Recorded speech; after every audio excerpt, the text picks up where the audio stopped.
OPS நீக்கப்பட்டார்.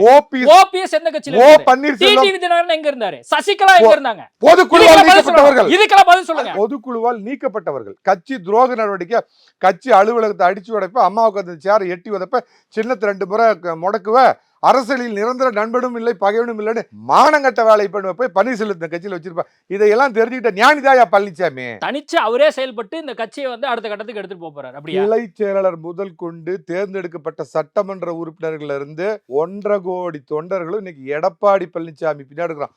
ஒருத்தன் ஒரே ஒரு கிளை செயலாளர் இது வரைக்கும் பன்னீர்செல்வம் பின்னாடியோ, வாழ் இருந்த பன்னீர்செல்வம் பின்னாடியோ, நூல் இருந்த பட்டம் தினகரன் பின்னாடியோ, இல்ல தானே பொதுச் செயலாளர் தான் வீட்டுக்குள்ளேயே கொடி கட்டிட்டு சுத்திட்டு திரியுத ஒரு நான் தான் அப்படின்னு ஒரு அம்மா தெரியுது, அது பின்னாடி யாராவது போயிருக்கிறாங்களா, இல்ல அறிவாலயத்துக்கு எவனாவது போயிருக்காங்களா? எந்த மைத்ரே. ஆனா அம்மா எதுக்காக அந்த மனுஷனுக்கு 15 வருஷம் ராஜ்யசபா மந்திரி பதவி இந்த இது கொடுத்தாங்கன்னு தெரியல, எம்பி பதவி கொடுத்தாங்கன்னு தெரியல.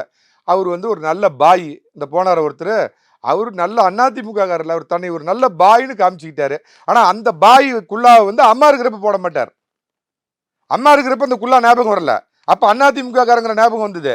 இப்ப வந்து தான் வந்து அதிமுக காரங்கிறதோட நல்ல இஸ்லாமிய ஞாபகம் வந்துச்சு. அங்க போனா யார் வந்து மந்திரம் சொல்லி கழுத்து இருப்பானோ அங்க போய் சேர்ந்துருக்கிறாரு.